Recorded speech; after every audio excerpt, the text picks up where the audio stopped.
내가 나아가리다.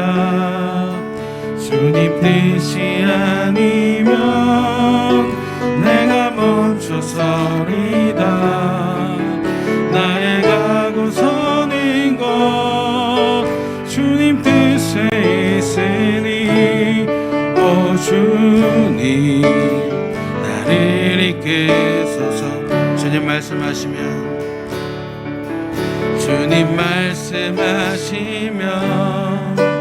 내가 나아가리다. 아멘. 주님 뜻이 아니면 내가 멈춰서리. 아멘. 나의 가고 서는 것 주님 뜻에 있으니 오 주님 나를 이끄소서. 뜻하신 그곳에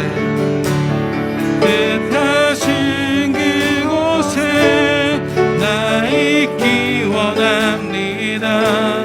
이끄시는 대로 순종하며 살리니 연약한 내 영혼 통하여 일하소서. 주님 나라와 그 뜻을 위하여 오 주님 나를 이끄소서. 주님 말씀하시면 내가 나아가리다. 주님 뜻이 아니면 내가 멈춰서리다.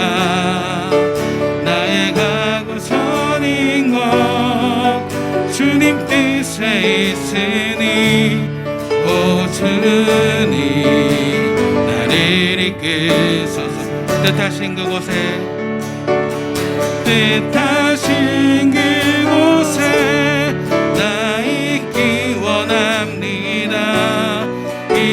이끄시는 대로 순종하며 살리니 연약한 내 영혼 통하여 일하소서.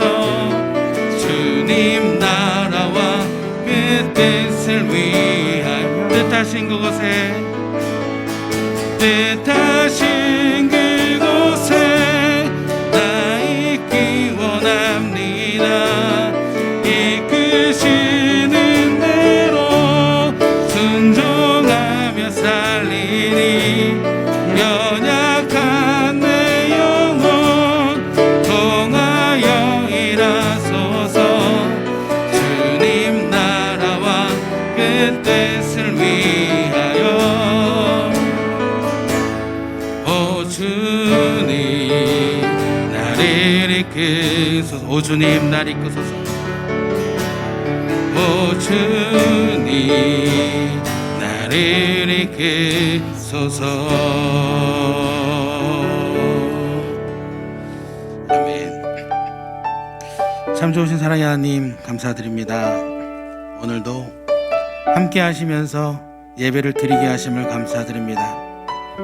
특별히 헌신 예배를 통해서 하나님을 향한 마음을 다시 한번 새롭게 할 수 있는 시간을 허락하심을 감사드립니다. 이 시간을 통해 우리를 만나 주시옵소서. 다시 한번 하나님의 음성을 들려주시옵소서. 하나님의 말씀을 깨닫게 하여 주시옵소서.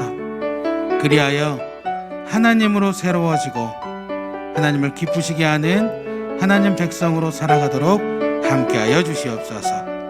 감사드립니다. 예수님의 이름으로 기도드립니다. 아멘. 우리 서로 바라보시면서 인사하시겠습니다. 네, 집에서 함께 예배드리시는 우리 성도님들께서도 함께 인사하시겠습니다. 성령 충만하시기 바랍니다. 오늘은 특별히 우리 구역장님들, 권찰님들 헌신 예배로 드립니다. 과연 헌신이란, 특별히 하나님께 하는 헌신이란 무엇일까요? 오늘 예배를 통해서 이 헌신을 올바르게 알고 마음에 새기시기를 바랍니다. 그래서 이 참 헌신을 통해서 우리 하나님을 기쁘시게 하는 우리 모두가 되기를 주님의 이름으로 소망합니다.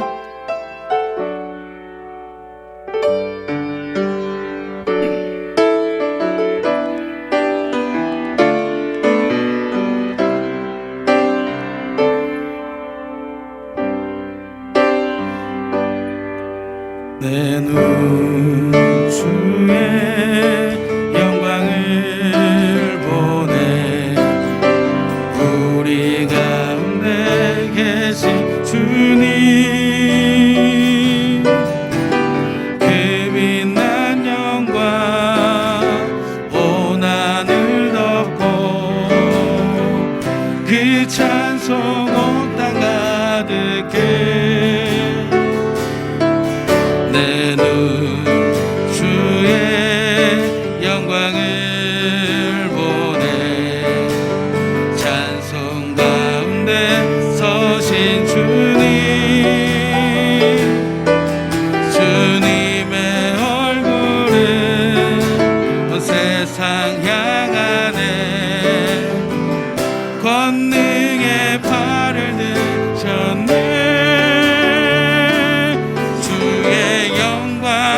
이곳에 가득해. 우린 선의 주님과 함께 찬양하며 우리는 전진하리.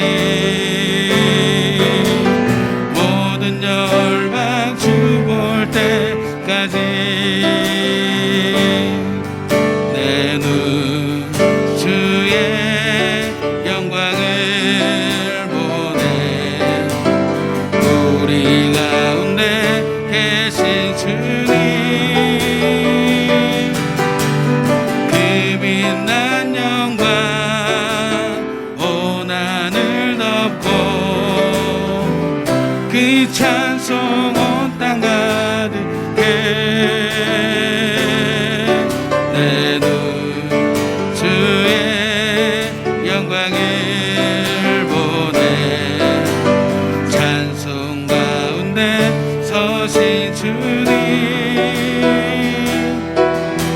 주님의 얼굴은 온 세상 향하네.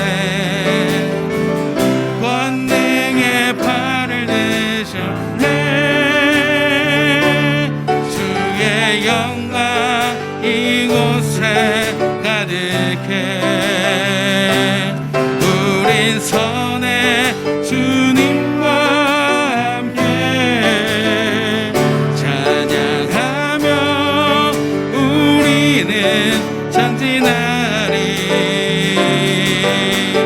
모든 열방 주 볼 때까지. 하늘아버지, 하늘아버지, 우릴 새롭게 하사 열방 중에서 주를 섬기게 하소서. 모든 나라 일어나 찬송 부르며 영광의 주님을 보게 하소서. 주의 영광 이곳에 가득해. 우린 선의 주님과 함께 찬양하며 우리는 전진하리. 모든 열방 주 볼 때까지.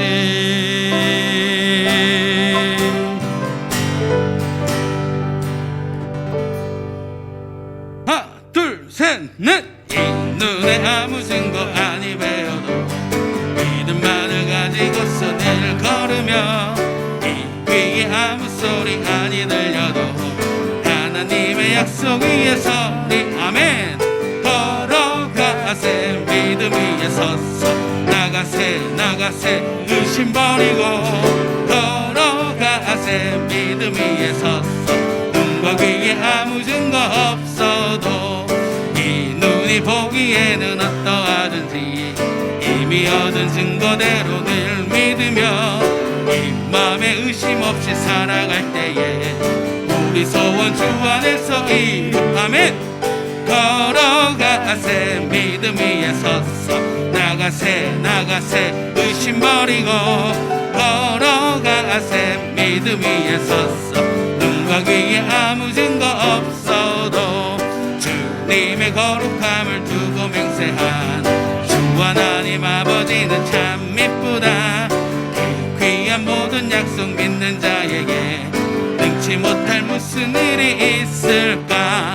걸어가세 믿음 위에 섰어 나가세 나가세 의심 버리고 걸어가세 믿음 위에 섰어 눈과 귀에 아무 걸어가세 믿음 위에 서서 걸어가세 믿음 위에 섰어 나가세 나가세 의심 버리고 아멘. 걸어가세 믿음 위에 섰어 눈과 귀에 아무 증거 예수 십자가의 피로써 그대는 씻기어 있는가.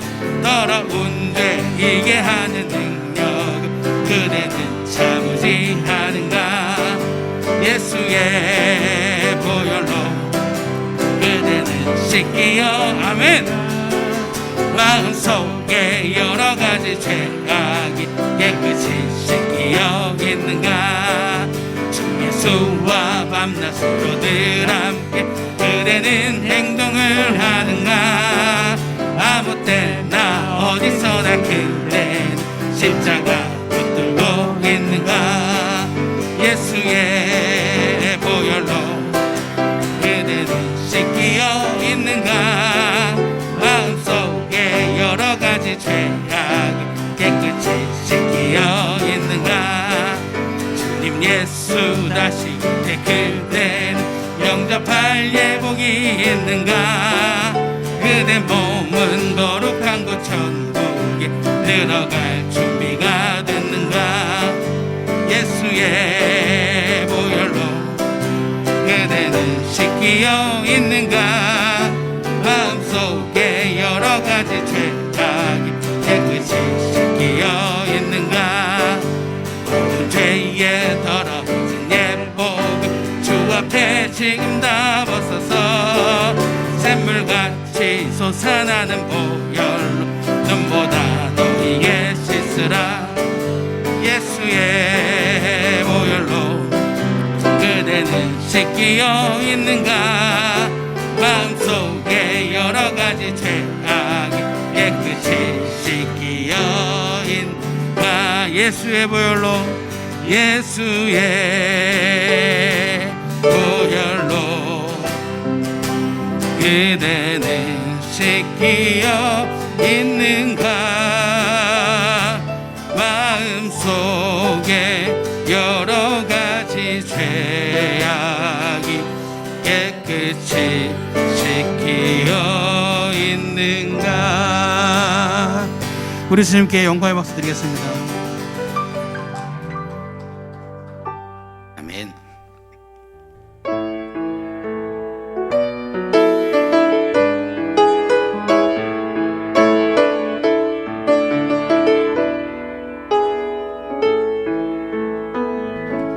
모든 능력과 모든 권세 모든 것 위에 뛰어나신 주님. 세상이 측량할 수 없는 지혜로 모든 만물 창조하셨네. 모든 나라와 모든 보좌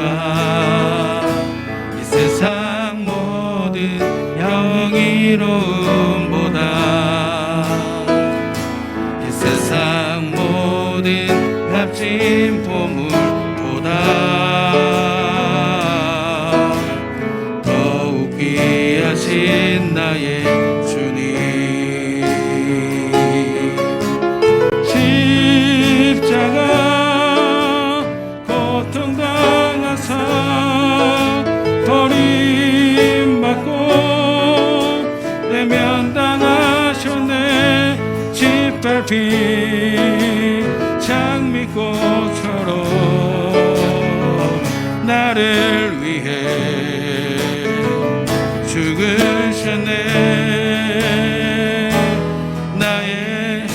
십자가 고통당하사 십자가 고통당하사 버림받고 외면당하셨네. 짓밟힌 장미꽃처럼 나를 위해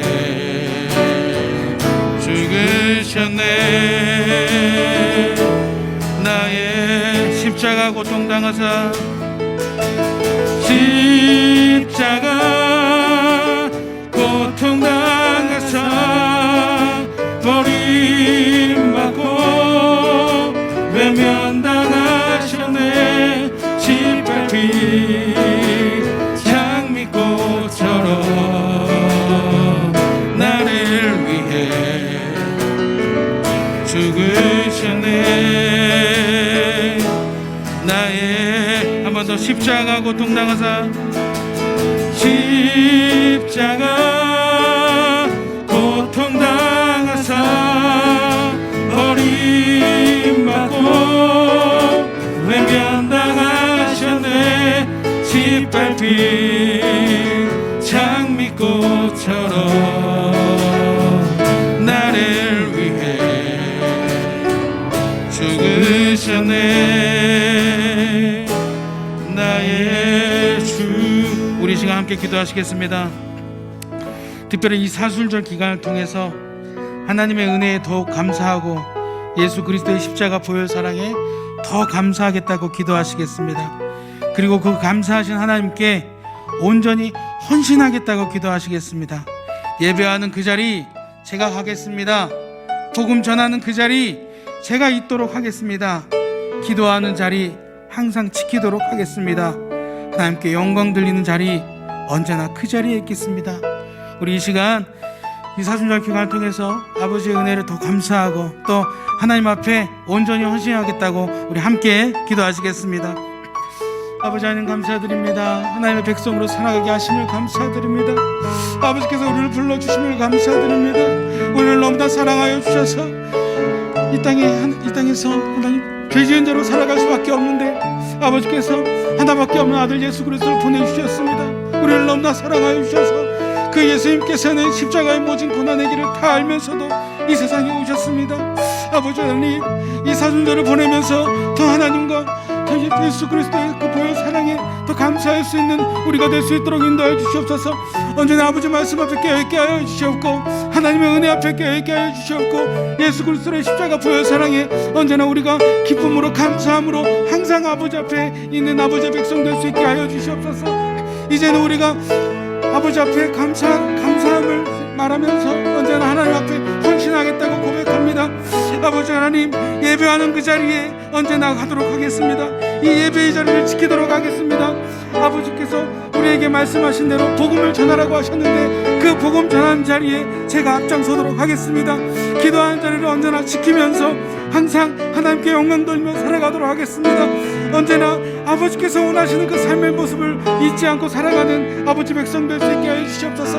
항상 하나님을 기쁘시게 하고 언제나 하나님의 마음을 시원케 해드리는 하나님 그 자리에 내가 있을 수 있도록 항상 주님의 말씀 앞에 깨어있을 수 있도록 하나님 앞에 깨어있을 수 있도록 함께하여 주시고 아버지께서 항상 부르셨을 때 내가 이 세상에 누구를 보낼까 할 때 내가 여기 있나이다 나를 사용하여 주시옵소서라는 그런 믿음의 고백이 우리 입술을 통해 고백될 수 있도록 인도하여 주시옵소서. 그리하여서 하나님께서 기쁘시게 사용하고 아버지께서 언제나 항상 믿고 맡길 수 있는 아버지의 청지기로서 이 세상에 살아갈 수 있도록 아버지 하나님 인도하여 주시옵소서. 항상 하나님께 예배를 드리며 항상 하나님을 찬양하며 항상 아버지 앞에 헌신하며 항상 하나님을 증거하는 그런 삶을 살아감으로 말미암아 온전히 아버지를 기쁘시게 하는 하나님 백성으로 살아갈 수 있도록 인도하여 주시옵소서. 이제는 더 주님 앞에 깨어있게 하여 주시옵고 아버지의 음성 앞에 내 귀를 하나님 세울 수 있도록 인도하여 주시옵소서. 주만 바라보게 하여 주시옵소서. 하나님 함께 하여 주시옵소서. 아무도 예배하지 않는 그곳에서 주를 예배하리라. 아무도 찬양하지 않는 그곳에서 나 주를 찬양하리라. 누구도 헌신하지 않는 그곳에서 주께 헌신하리라. 아멘. 누구도 증거하지 않는 그곳에서 나 주를 증거하리라. 내가 밟는 모든 땅 주를 예배하게 하소서. 주의 보혈로 덮어지게 하소서. 내가 선이고 주의 거룩한 곳 되게 하소서. 주의 향기로 물들이소서. 아무도 예배하지 않는 예배하지 않는 그곳에서 주를 예배하리라. 아멘. 아무도 찬양하지 않는 그곳에서 나 주를 찬양하리라. 아멘.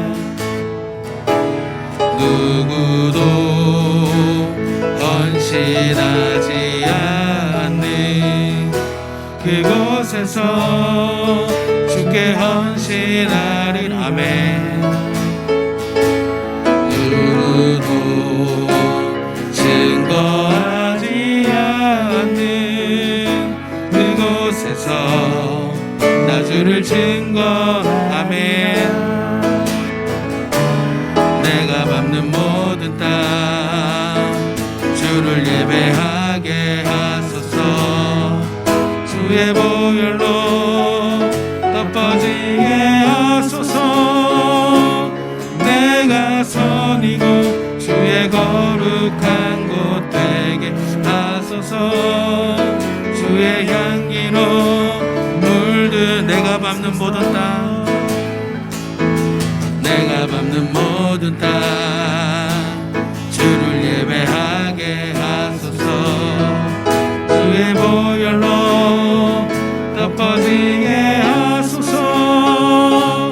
내가 선이고 주의 거룩한 곳 되게 하소서. 주의 향기로 물들이소서.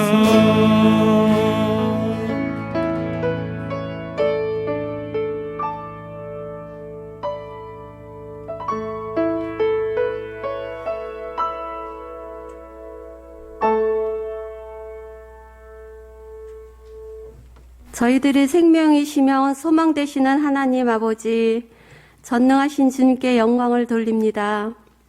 수요 예배에 구역 연합 예배를 드리게 하심을 감사드립니다.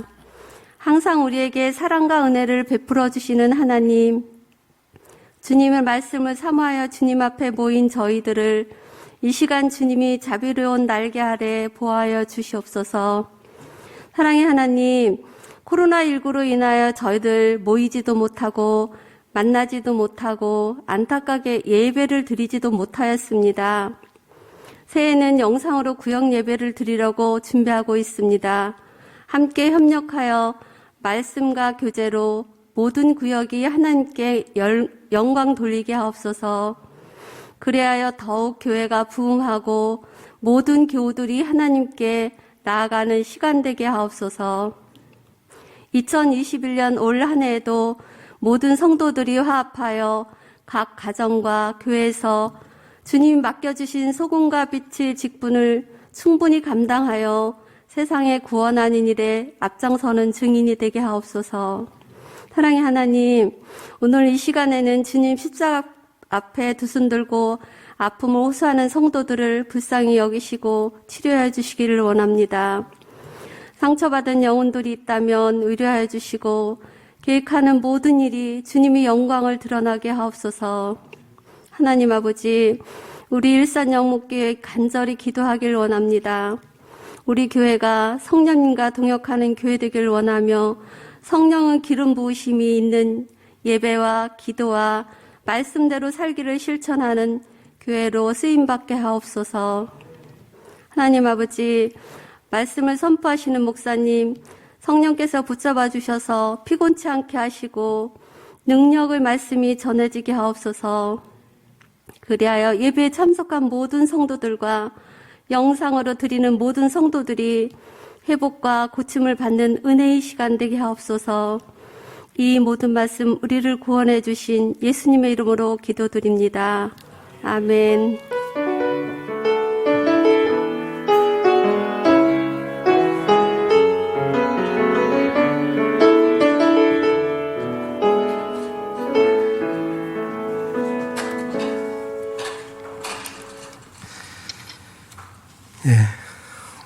이 시간 우리에게 주시는 하나님의 말씀, 신약성경 데살로니가 전서 제2장 7절부터 12절 말씀 우리 함께 찾아서 보겠습니다.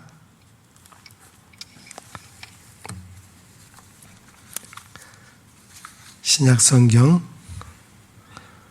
330면 데살로니가 전서 제2장 7절부터 12절까지 말씀입니다.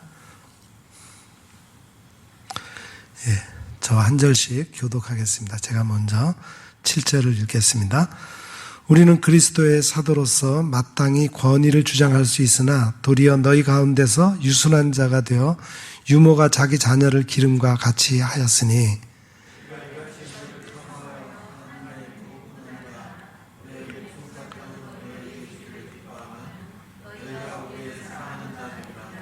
형제들아, 우리의 수고와 애쓴 것을 너희가 기억하리니 너희 아무에게도 폐를 끼치지 아니하려고 밤낮으로 일하면서 너희에게 하나님의 복음을 전하였노라.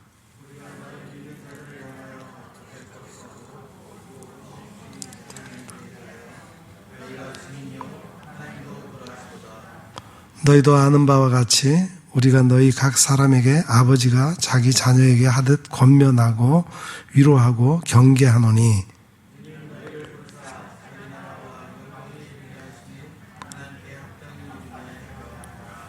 아멘.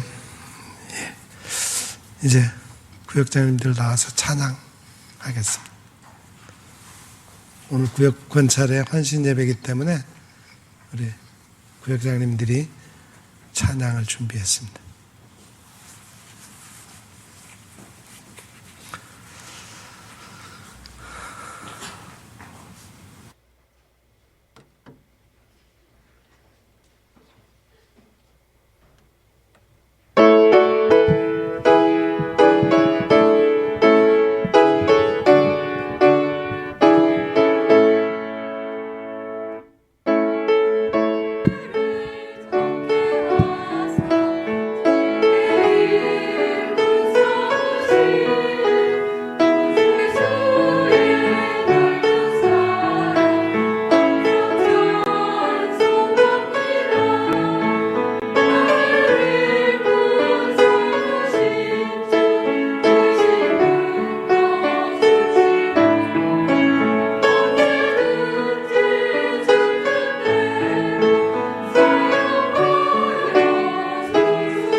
아멘.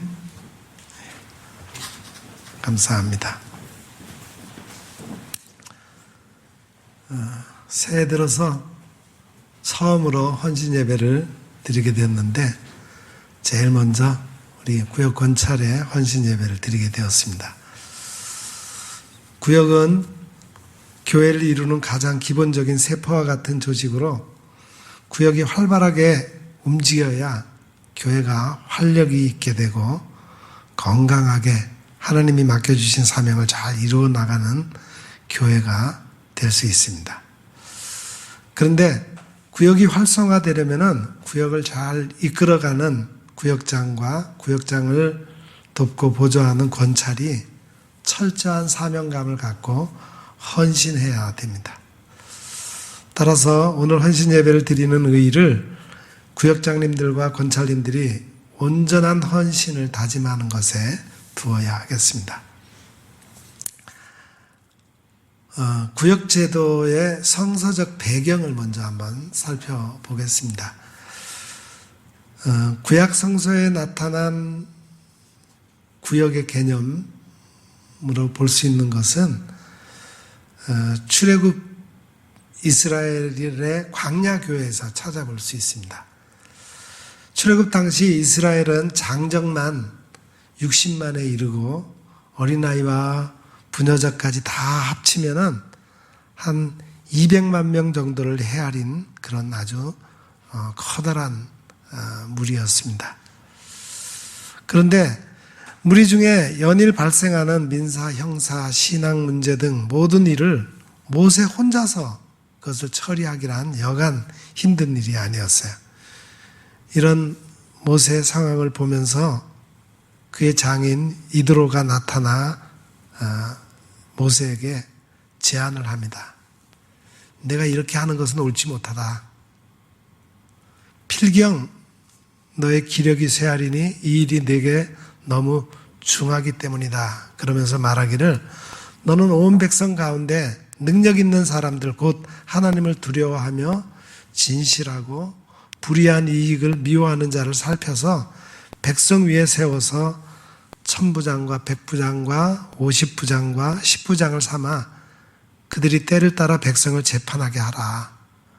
큰 일은 모두 내가 가져갈 것이고 작은 일은 모두 그들이 스스로 재판할 것이니 그러면 그들이 너와 함께 담당할 것인즉 일이 내게 쉬우리라. 그렇게 충고를 했습니다. 이드로는 모세의 독점 제도의 불합리성을 지적하고 아주 이상적이고 합리적인 분담 제도를 모세에게 제안했습니다. 너 혼자 담당해서 너 혼자 책임을 지려고 하지 말고 네가 맡은 일에 대해서 그것을 분담해라. 오늘날 구역제도는 곧 분담제도입니다. 구역은 교회 협력기구요. 구역장은 교회 발전을 위해 목회자의 목회를 돕는 협력자인 것입니다. 자, 그 다음에 신약의 복음서에 나타난 구역의 개념은 어떤 지역 중심보다는 사람 중심의 편제라는 것을 볼 수가 있습니다. 예수님은 사역하시는 중에 먼저 12제자를 세우셨습니다. 그 다음에 허다한 무리 수만 명의 사람이 예수님께 모였지만 이 중에 달리 또 70인을 세우셨어요. 고린도전서 15장 6절에 보면은 500여 형제에게 예수님께서 부활의 몸을 보이셨다는 그런 기록이 나옵니다. 또 마가의 오순절 마가의 다락방에서는 120명의 문도, 120문도가 거기 한자리에 모여 있었습니다. 이런 것들을 쭉 정리해 보면은 12제자에서 그 다음에 70인 전도인, 그 다음에 120문도, 그 다음에 500여 형제, 또 더 나가서 수만 명의 무리가 있었습니다. 예수님께서 제자를 세우실 때는 방법과 목적이 있었습니다. 예수님께서 12제자를 처음 선택한 그런 장면을 보면은 마가복음 3장 13절 이하에 이렇게 돼 있어요. 산에 오르사 자기가 원하는 자들을 부르시니 나온지라. 이에 12를 세우셨으니 이는 자기와 함께 있게 하고 또 보내사 전도도 하며 귀신을 내어 쫓는 권능도 가지게 하려 하심이로라. 예수님이 한 번에 수만 명의 따르는 자들을 대상으로 사역하지 않으셨어요. 소수 12명을 선택하셔서 저들과 함께 있게 하셨고 또 저들에게 둘씩 짝지어 전도하라고 파송도 하시고 귀신을 내어 쫓는 권능도 주셔서 정말 제자들이 실제로 사역하는 것을 예수님이 확인하시고 또 가르치시고 돌보시는 어떤 그런 방법을 사용하셨습니다.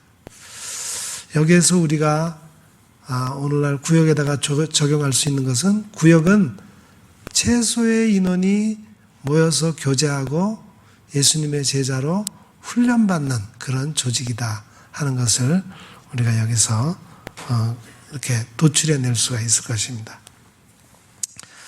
초대교회는 교회 명칭이 거의 지역의 이름으로 불렸습니다.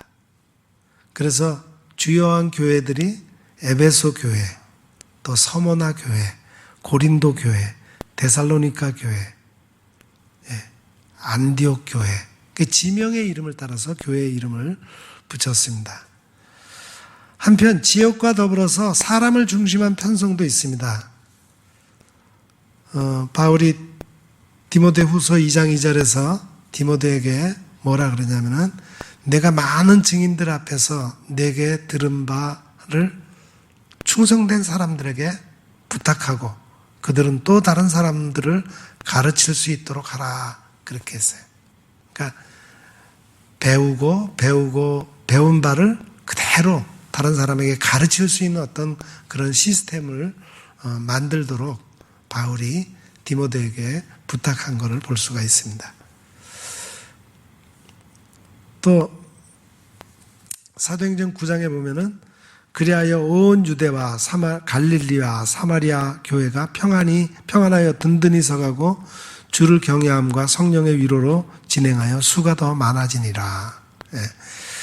지역에 따라서 점점 이렇게 복음이 퍼져나가는, 그래서 예수 믿는 사람들이 많아지는 어떤 그런 조직의 발전이 나옵니다.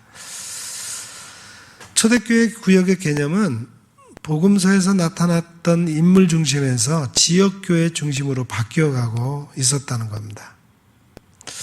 그러나 에베소서 4장에 보면은 그리스도의 교회와 교회의 직분자들을 세우는 것은 그 목적이 성도들을 온전케 하고 봉사의 일을 하게 하며 그리스도의 몸을 세우려 하신 것에 있다, 그렇게 말씀합니다. 즉 교회를 이루는 모든 직분과 직제는 그리스도의 몸을 세우는 일이라는 거예요. 그래서 오늘날 구역장이 하는 일은, 구역장이 하는 일도 마찬가지입니다. 교회는 뭐 집사님이 있고 장로님이 있고 권사님들이 있고, 그런데 또 그 중에서 구역장, 권찰이라고 하는 직책이 있습니다. 어떤 직책이든지 사실은 성도를 온전하게 세우기 위한 직분입니다. 또 교회가 그리스도의 건강한 몸으로 세워서 활발하게 움직이도록 하는데 그 목적을 두어야 합니다. 그러면은 교회와 구역과의 관계를 한번 생각을 해보겠습니다. 구역제도의 모든 성격은 교회와의 관계에서 모색되어야 합니다. 구역은 교회의 한 지체로서 절대로 교회와 분리되어서 생각할 수 없기에 구역은 작은 교회요, 교회와 세상 사이의 울타리라고 할 수가 있어요. 먼저 구역은 작은 교회라고 할 수 있는데, 구역 활동은 특수한 성격의 목회인데 이는 주일 이외의 모임과 교회당 밖에서 이루어지는 모임이라는 점 때문입니다. 그래서 구역은 축소된 목회로서 교회를 크게 돕는 역할을 합니다. 대형 교회는 큰 교회를 다닌다는 자부심은 있지만 자칫 잘못하면 내용의 빈약을 초래할 수 있어요. 그러나 적절하게 그 안에도 구역제도가 잘 이루어진다면 소속감과 내용을 함께 충족시킬 수 있습니다. 그러므로 구역을 맡은 지도자는 먼저 소속감이 뚜렷해야 됩니다. 내가 부산에 없는 교회 교인으로서 우리 교회를 그리스도의 몸으로 든든히 세워가는 사람이다 라고 하는 자부심이 있어야 돼요. 구역의 모든 구성원은 구역 활동을 통해서 각자의 마음을 열 수가 있죠. 사람이 많거나 반면이 없으면 속사정을 말하기 어렵지만 비슷한 환경의 사람들끼리 있으면 마음을 열어서 대화의 문이 열리게 됩니다. 그러한 구역 활동을 통해서 교회가 내 가정의 영역이 될 수가 있는 거예요. 교회 안에는 항상 교회와 세상 사이에 갈등이 존재합니다. 교회 생활과 세상 사이의 충돌은 교회의 큰 약점이 되기도 합니다. 그러나 구역이라고 하는 작은 교회 운동을 통해서 교회를 잘 소개함으로 구역은 완충지대의 역할을 수행할 수 있는 거예요. 구역은 세상과 접촉하는 최전선이기 때문입니다. 교회 밖의 사람들의 뜻과 요구를 쉽게 들을 수 있고 또 교회까지 나오지 못하는 사람들도 쉽게 구역에서는 영입할 수가 있습니다. 구역은 세상과 교회와의 훌륭한 교량과도 같습니다. 교회와 구역과의 관계에서 구역은 한마디로 보충지대예요. 보충할 수 있는 거예요. 주일 예배와 같은 큰 예배 공동체를 통해서는 채워줄 수 없는 그런 신자 개개인의 만남이라든가 또 어떤 친밀한 대화의 보충 또 지도자를 가까이 만날 수 있는 어떤 그런 보충을 구역에서 할 수가 있는 겁니다. 또 교회가 몸이라면은 구역은 손, 발, 눈, 귀와 같은 지체가 됩니다. 신경계통을 통해서 몸의 활동인 내용이 전달이 되듯이 구역은 교회의 신경과 같아요. 구역을 통해서 교회 대소간의 모든 일이 전달되고 움직이게 됩니다. 한 부분의 신경이 마비되면 그 부분의 활동이 정지되듯이 구역이 정상화되지 못하면 그 교회는 중풍병 걸린 사람처럼 병든 교회가 되고 마는 것입니다. 우리가 이제 다시 이 코로나 위기 상황 가운데서도 우리 모든 모임이 금지된 상태에서 구역 활동을 할 수가 없게 되니까 정말 답답한 일이 많이 있죠. 그리고 모든 활동이 정지된 것 같은 그런 느낌이 들기 때문에 어떻게 해서라도 구역 모임을 모여야 되겠다 해서 이번 주부터 각 구역이 그 줌 앱을 통해서 줌을 통해서 구역이 모임을 가지려고 시도를 하기 시작했습니다. 우리 구역장님들은 지난주와 이번 주 두 번에 걸쳐서 앱을 사용하는 것을 직접 한번 해봤고 오늘 구역권차례도 그 줌 앱을 통해서 구역권차례를 잘 했습니다. 어떤 방법이라든지 교회는 전체가 모이는 예배 공동체 그 하나로는 부족합니다. 우리는 늘 그런 얘기를 하죠. 두 날개 교회, 소그룹 날개와 대예배 아주 감동적인 그런 대예배 날개, 두 날개가 있어야지 교회가 비상할 수 있다 그랬는데 그동안 우리가 하지 못했던 구역 활동을 다시 재개하기 위해서 우리가 그렇게 신경을 쓰는 겁니다. 그런 차원에서 구역은 그리스도의 몸을 이루는 지체다 하는 것을 여러분이 꼭 인식하며 내가 맡은 구역 한 구역이 활동을 못하게 되면은 몸의 한 지체가 활동을 못하는 것이다 이런 인식을 가질 수 있어야 되겠습니다. 사도 바울이 고린도전서 12장에서 몸과 지체의 관계, 그리스도가 머리 대신 그리스도의 몸인 교회와 거기에 구성하고 있는 모든 교인들 또는 그 교회의 여러 이렇게 조직이 지체인 것을 설명하는 부분들이 잘 나옵니다. 먼저 다양성을 인정하라고 그랬어요. 우리 몸의 지체가 다 각각 다르죠. 몸이 손이 있고 눈이 있고 귀가 있고 입이 있고 발이 있고 이 지체가 각각 하는 일이 다 다르기 때문에 각각 하는 일 그 다양성 그 자체를 인정해야 된다는 겁니다. 우리 구역에도 구역 구성원들이 다 각각 다 다릅니다. 그 다른 것을 먼저 그 다양성을 인정해 줘야 되겠고 또 한계를 인정하라는 겁니다. 한계. 한 지체가 다른 지체가 하는 일을 할 수 없다는 거죠. 예. 손이 발이 하는 일을 할 수 없습니다. 또 발이 손이 하는 일을 할 수 없어요. 각각 지체가 하는 일이 다르기 때문에 남의 영역을 무시해도 안 되고 그것을 침범해서도 안 됩니다. 각각 자기 지체로서의 어떤 한계성이 있다고 하는 걸 인정해야 되고 또 하나는 다른 지체가 하는 일을 그만큼 또 존중해 줘야 된다. 타인을 존중해야 된다는 거예요. 그리고 각각 다르지만 함께 서로 연결되어 있다고 하는 것, 연합을 유지해야 된다는 거예요. 그래서 서로 돕고 협력하면은 더 놀라운 일을 할 수 있다고 하는 것을 늘 우리는 인식해야 된다는 거죠. 그리고 몸과 지체와의 관계에서 우리가 느낄 수 있는 것은 움직인다. 살아있다. 생명의식을 느낄 수 있습니다. 살아 움직이는 유기체라는 거예요. 교회, 구역이나 또 교회, 이것이 서로 연결되어 있어서 살아 움직이는 유기체라고 하는 것을 우리는 늘 생각을 해야 되는 겁니다.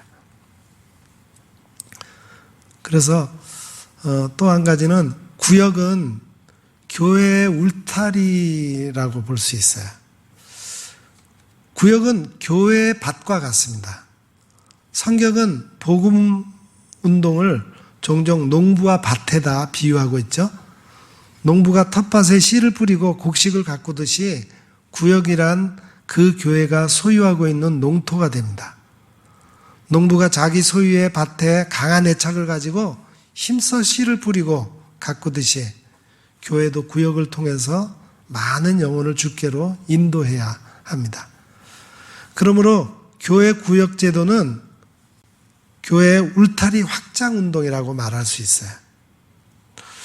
못자리 팥만 보아서 그 집의 농사 규모를 알 수 있듯이 구역을 보아서 그 교회의 실력을 가늠할 수가 있습니다. 이사야 선지자는 그의 예언서에서 이렇게 말을 하고 있어요. 내 장막터를 넓히며 내 초소의 휘장을 아끼지 말고 널리 펴되 너의 줄을 길게 하여 너의 말뚝을 견고히 할지어다. 우리는 구역 활동을 통해서 교회 울타리의 영역을 더욱더 넓혀가야 할 것입니다. 자, 구역의 기능을 살펴보려고 합니다. 구역의 기능을 한마디로 표현하자면은 그리스도인으로서 훈련 기능이라고 하겠습니다. 참된 자유는 훈련으로부터 나온다는 말이 있어요. 운동선수가 훈련을 열심히 잘 해야 자유롭게 경기에서 몸을 움직일 수 있는 거예요. 훈련이 제대로 되지 않은 운동선수는 경기에 자유롭지 못합니다. 교회에서 훈련을 통한 자유가 없는 사람은 소외감을 느끼게 됩니다. 그러므로 영적 생활을 잘 할 수 있도록 훈련시키는 곳이 구역입니다. 그래서 구역의 기능은 구역이 작은 교회라고 했듯이 교회의 기능과 구역의 기능은 거의 흡사합니다. 예배, 전도, 교육 또는 성경 공부라고 하겠죠. 그 다음에 봉사, 친교, 이 5가지가 구역의 기능이라고 볼 수 있어요. 첫째, 구역은 예배 드리는 훈련, 구역 예배는 예배 드리는 훈련과 같습니다. 예배 중에 찬송도 많이 해야 하고 기도도 많이 해야 됩니다. 그리고 성경 찾는 훈련, 성경 읽는 훈련 등 갖가지 성경을 가까이 하고 찬양하며 예배하는 것이 구역 예배의 아주 중요한 일입니다. 그 다음에 전도의 기능이 있죠. 전도하는 것은 씨 뿌리는 것과 같습니다. 좀 전에도 말씀드렸듯이 구역이 교회의 밭이라면은 선한 일꾼처럼 구역에 열심히 씨를 뿌려야 합니다. 구역에서의 전도 훈련은 전파하는 것만으로 그치지 않고 전파해서 새로운 생명을 인도하고 그들을 양육까지 해야 됩니다. 씨를 뿌린 농부가 철을 따라 잡초를 제거하고 물을 주어 가꾸듯이 전도하고 인도하여 열매 맺을 때까지 가르쳐야 됩니다. 그리고 봉사의 기능이 있죠. 신앙생활을 하면서 영적으로 실업자가 돼서는 안 되겠습니다. 봉사란 서로 섬기며 협동하는 것입니다. 이웃에게 하는 봉사, 구제사업 이런 것들이 훌륭한 봉사입니다. 우리는 구역을 통해서 이웃들에게 열심히 봉사할 수 있는 훈련을 구역 활동을 통해서 할 수가 있는 거죠.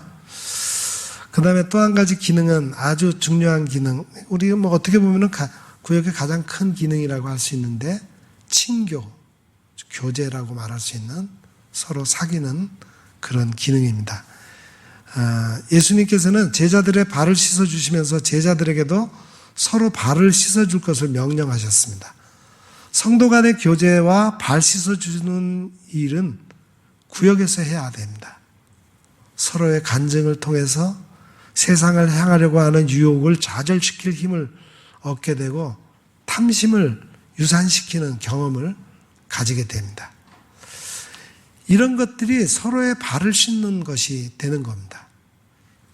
구역의 부흥도 성도 간의 교제를 통해서 구역의 기쁨이 넘쳐야 구역의 부흥이 이루어지게 되는 거예요.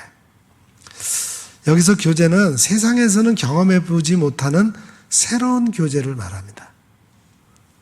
단순하게 다가와 차를 마시면서 연속극 이야기나 무슨 뭐 세상사 돌아가는 일을 나누는 그런 교제가 아니라 하나님의 말씀이 우리 성도들 개개인 속에서 어떻게 작용했는가를 서로 나눔으로 그 나눔이 서로에게 치유가 되고 은혜가 되는 그런 교제를 말하는 겁니다. 그런 교제를 구역 안에서 맛보기 시작하게 되면은 구역 모임이 재미있게 되는 거예요. 아, 정말 세상에서 느낄 수 없는 그러한 기쁨을 느끼게 되고 그러면은 구역원들이 삶이 달라지고 구역이 더욱더 풍성하게 되는 것입니다. 오늘 본문을 보면은 바울은 데살로니가 교회 교인들에게 자신을 유모와 아버지의 마음으로 그들을 사역했다고 그렇게 고백하고 있습니다. 여기서 유모는 어머니를 말하는 거죠. 바울은 어머니의 마음으로 교인들을 돌아보고 섬겼습니다. 교인들을 얼마나 사랑했는지 단지 그가 복음을 나누어 줄 뿐만 아니라 자기 목숨까지도 내어주기를 기뻐했다 그랬어요. 그렇다면 바울은 왜 이렇게 했을까요? 다른 이유가 없어요. 그들을 사랑했기 때문이라 그랬습니다. 바울은 교인들에게 폐를 끼치지 않기 위해서 밤낮을 가리지 않고 일하면서 애썼습니다. 어디 그뿐입니까? 그는 거룩하고 옳고 흠없이 행하기 위하여 경건 훈련의 모범을 보였습니다. 자신도 행하지 않는 삶을 자녀들에게 요구할 수 없었기 때문이죠. 자기가 먼저 올바른 삶을 본을 보이고 교인들에게 그렇게 살라고 권하고 끊임없이 기도하고 그랬다는 거예요. 한편 바울은 영적인 아버지로서 데살로니가 교회 교인들을 양육하고 훈련했습니다. 그는 아버지의 심정으로 권면하고 위로하고 경계했다 그랬어요. 하나님의 말씀으로 권면하고 가르치지 않으면 바른 성도로 자랄 수 없기 때문입니다. 그러면서도 바울은 아버지가 갖는 엄격함을 잃지 않았어요.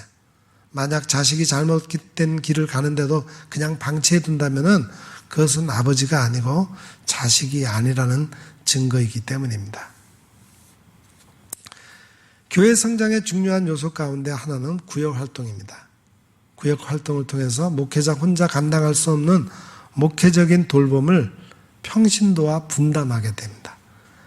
이러한 구역 활동을 통해서 교인들은 소속감을 갖게 되고 교회와 다른 지체들에 대해서 애정을 갖게 됩니다.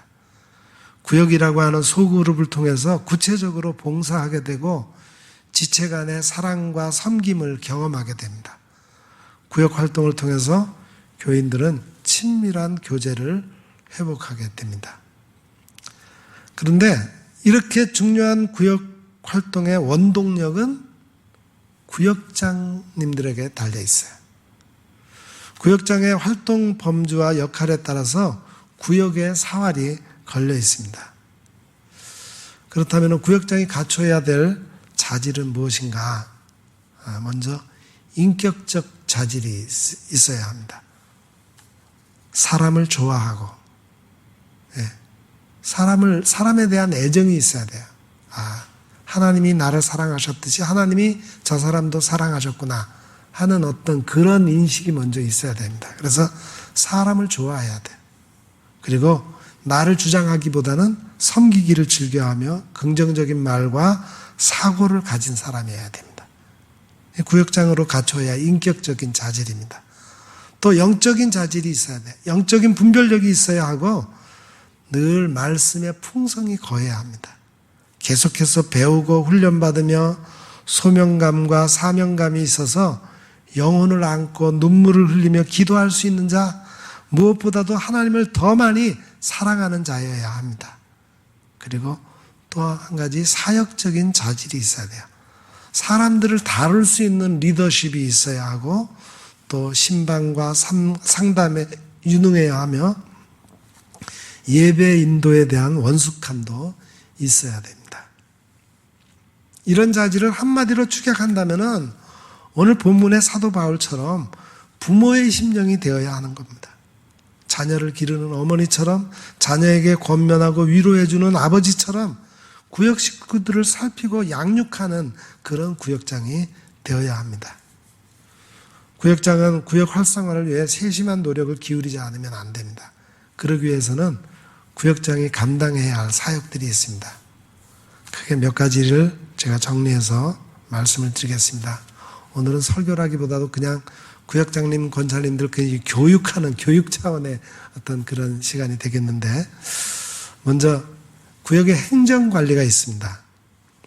구역원들의 예배와 모임 현황을 파악하며 권면하고 관리해야 됩니다. 구역 예배 빠지게 되는 구역 식구들이 있으면은 연락해서 꼭 참석하라고 권면하고 그냥 버려두는 게 아니라 정말 사랑하는 마음으로 잘 이렇게 관리할 수 있어야 돼요. 그리고 구역에서 나오는 헌금이 복음을 위해 올바로 사용되도록 관리하고 통제해야 되겠고, 또 구역 일꾼들이 신방하고 상담하는 것을 계획적으로 실시를 해야 됩니다. 또 구역의 방향이 목회 방향과 교회 지향점과 일치하고 있는지를 점검해야 됩니다. 항상 교회와 연결되어 있고 담임교육자하고 연결돼서 그 방향이 같게 구역장님이 구역을 인도해야 된다는 거죠. 그리고 구역 모임이 경제적인 부담감이나 빈부에 대한 스트레스를 가중시키지 않도록 잘 관리해야 됩니다. 구역 식구들의 전체적인 상황을 봐서. 그리고 새로 등록한 교인의 신방과 이사한 교인의 환송, 이사한 교인이 있다면은 환송을 하고 또 다른 구역으로 먼 데로 이사 갔으면 다른 구역으로 이관을 시킨다든가 또 아니면은 아주 멀리 갔다면은 그 지역 교회에 이렇게 계속해서 속해서 신앙생활을 할 수 있도록 그렇게까지 관리를 좀 해줘야 됩니다. 그리고 모든 일과 행정을 복음 전파에 초점을 맞춰야 합니다.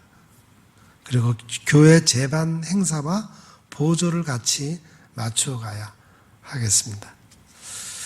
그리고 또 하나의 관리는 사람 관리인데 구역원들에게 신앙이 성장할 수 있도록 도전을 주어야 합니다. 그리고 신방과 상담을 통해서 다정한 친구가 되어야 합니다. 그리고 작은 일에도 관심을 가져줘야 돼요. 예를 들면은 구역원들의 생일, 또 결혼기념일, 또 자녀들의 진학, 또 남편의 진급, 또 뭐 개업 이런 대소사, 구역 식구들의 가정에 일어나는 대소사에 관심을 가져줘야 합니다. 그리고 구역원들의 애경사에 적극적으로 협력해야 되고 또 구역 식구들 가운데 불신 가족이 있다면은 그 불신 가족에게까지 세밀한 관심을 기울여야 합니다. 예.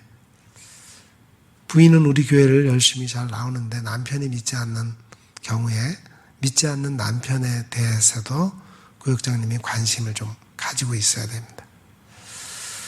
그리고 구역원들의 은사를 파악해서 교회 핵심 멤버로 활동할 수 있도록 인도해 줘야 합니다. 새로 들어온 구역원이 정말 노래를 잘한다 그러면은 찬양대에 이렇게 해서 봉사할 수 있도록 안내를 해준다든가 또 뭐 어떤 뭐 미술을 잘한다든가 뭐 그러면은 뭐 교회 어떤 환경 꾸미기나 뭐 어느 부서에 이렇게 그런 일을 할 수 있도록 은사를 가지고 활동할 수 있도록 도와줘야 되겠습니다. 그리고 구역원들의 효율적인 교제의 끈을 마련해 줘야 합니다. 그리고 매사에 긍정적이고 적극적인 구역원들로 양육시켜야 하겠습니다. 그리고 뭐 구역 예배, 즉 소그룹 성경 공부 인도하는 것도 우리 구역장님들이 충분한 기도로 준비해야 합니다. 그리고 어떤 그런 성경 공부, 구역의 어떤 그 예배에서 다루는 공과 공부도 어떤 분명한 목표를 설정해야 되고 기대를 불러일으키고 방향을 제시해 주어야 됩니다.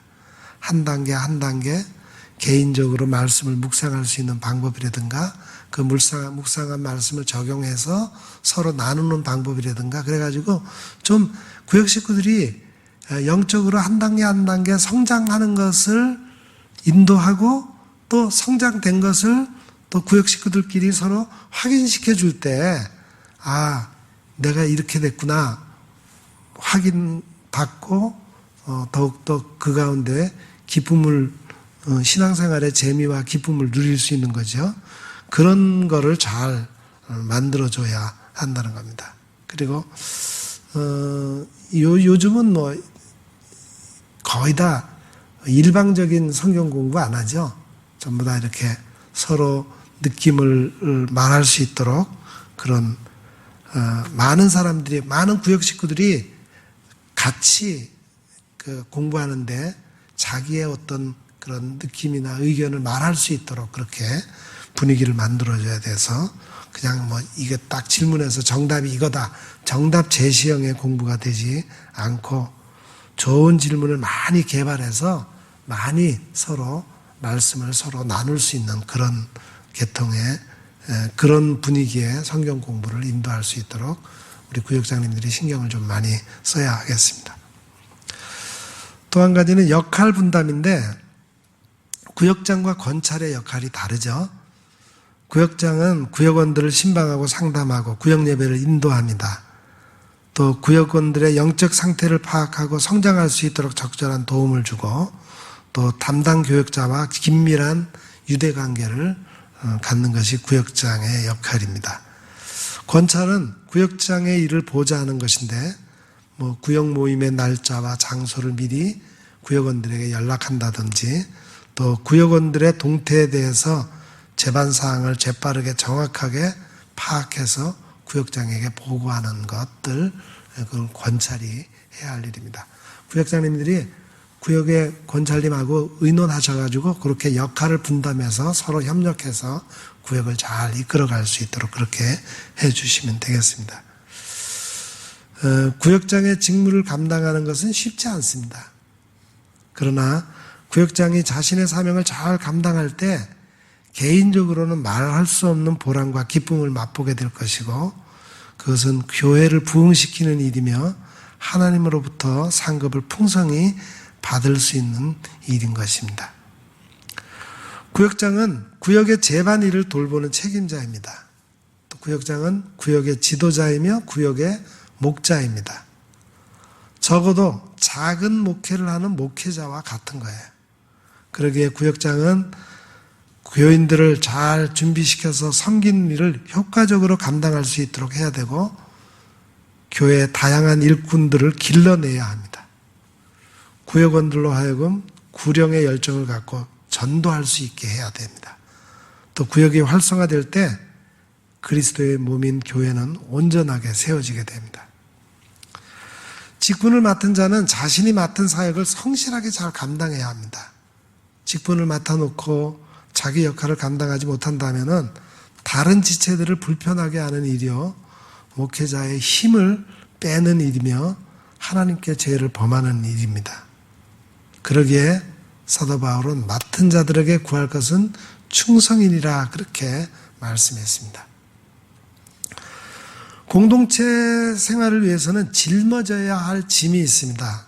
바울은 갈라디아 교인들에게 두 가지 점에 대해서 짐을 말했어요.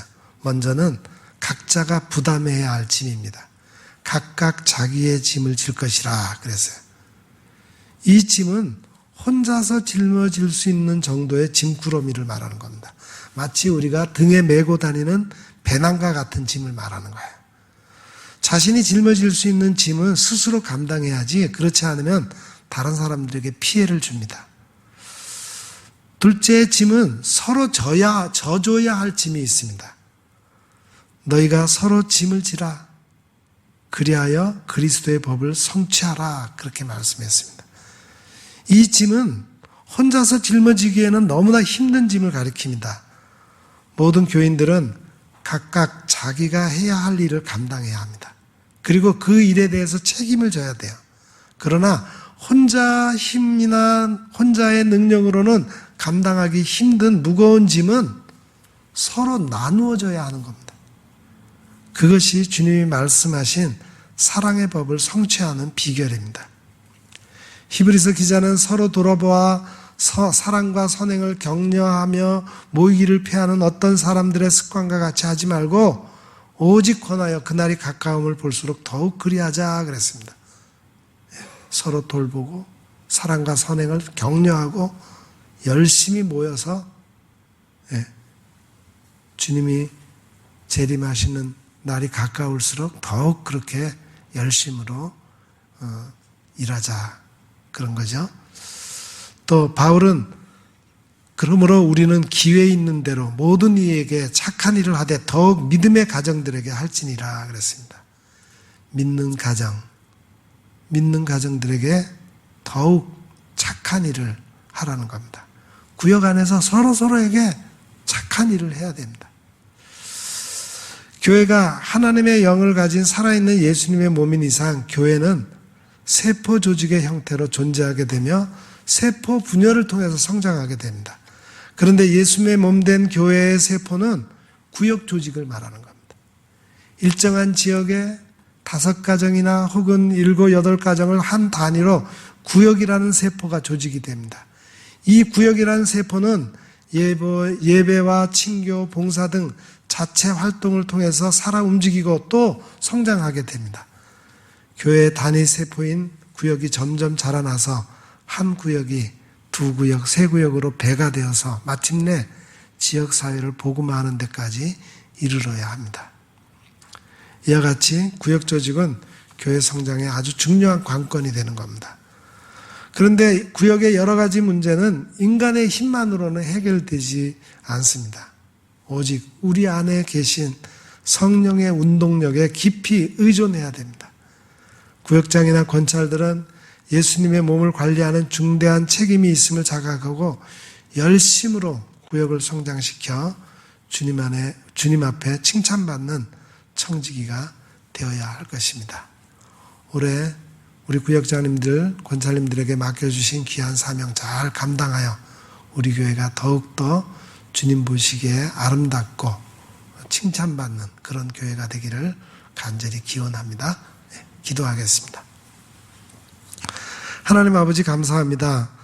올해도 귀한 하나님의 사람들 구역장 권찰로 세워주셔 성도들을 살피고 돌봄으로 성장하도록 하셨습니다. 세우신 귀한 일꾼들에게 성령의 능력을 부어주시어 맡겨주신 사명 잘 이루어가게 하옵소서. 부모와 같은 심정이 되어 구역 식구들을 뜨겁게 사랑하게 하시고 저들을 위해 기도함으로 저들의 신앙이 성장하게 하시며 구역이 하나님의 말씀을 서로 나누어 은혜가 풍성해져서 세상을 향해 복음을 드러내는 전초기지가 되게 하옵소서. 이 시간 구역장님, 권찰님들의 헌신을 기쁘게 받아 주옵소서. 예수님의 이름으로 기도드립니다. 아멘. 네. 우리 찬송 211장 부르면서 봉헌하겠습니다.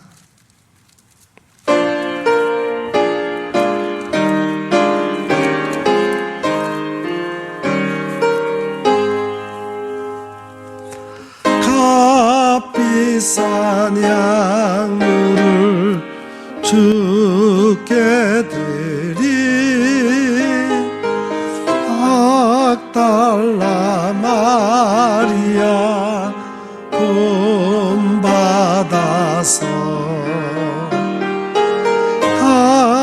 향기로운 산재물 주님께 바치리 사랑의 주 내 주님께 연약한 자에게 힘을 주고 어두운 세상에 빛을 비춰 성실과 인내로 내 형제 이끌리 사랑의 주 내 주님께 두려운 마음에 소망 주고 슬픔에 쌓인 자 위로하며 길 잃은 자들을 친절히 이끌리 사랑의 주 내 주님께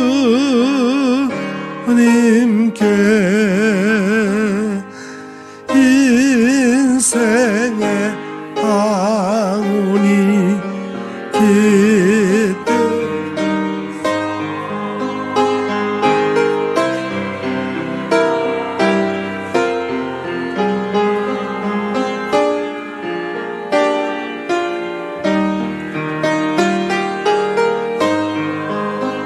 님을 섬기다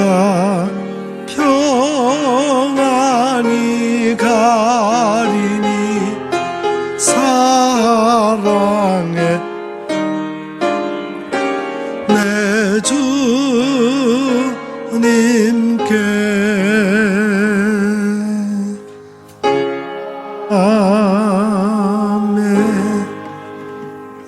김영애 권사님 봉헌 기도 드리겠습니다.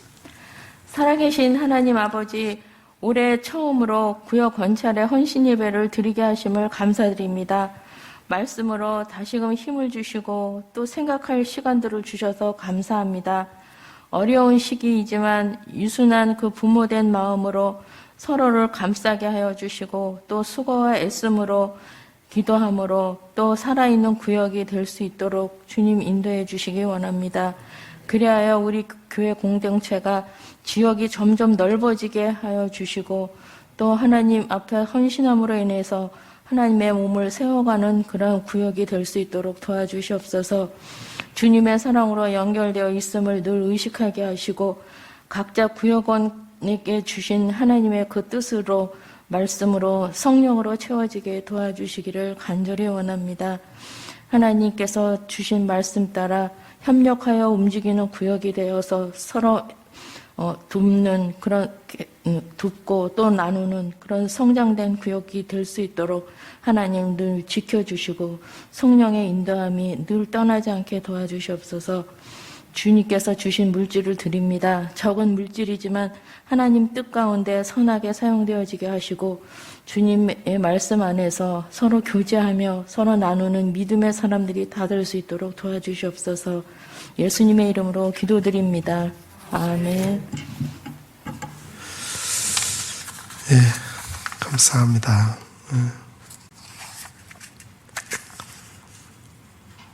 오늘 올해 처음으로 이렇게 헌신 예배를 드렸는데 앞으로도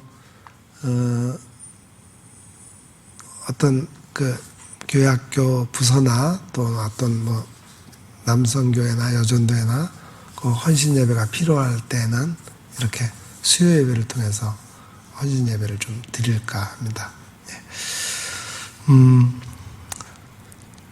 사회적 거리두기가 조금 완화돼서 20% 자석수의 20%까지 우리 교회에서 예배를 드릴 수 있는데 우리 일부 예배는 20% 넘는 50명 지난주에 50명 이상이 예배를 드렸습니다. 그런데 2부 예배는 뭐 한 40명, 10명이 못 미치는 인원이 예배를 드렸는데 예배의 자석수가 비어 있으니까 우리 교우들 가운데 나오실 수 있는 분, 몸이 불편해서 못 나오시는 분들은 좀 그렇지만 그렇지 않은 분들은 함께 모여서 예배할 수 있도록 서로 권해 주시기를 바랍니다.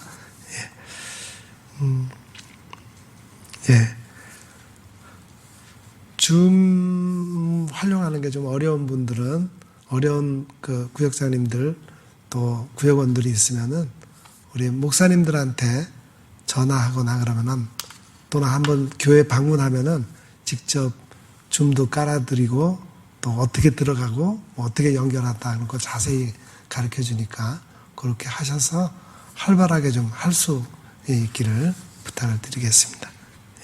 감사합니다. 제가 기도하고 마치겠습니다.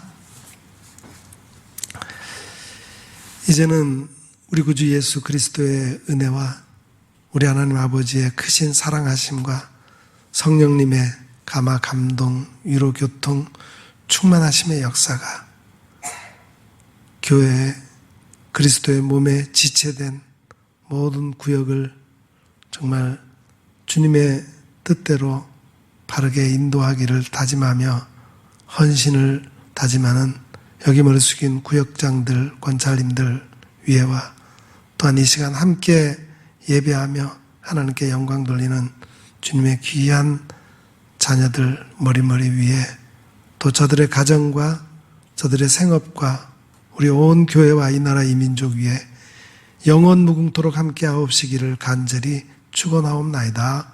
아멘.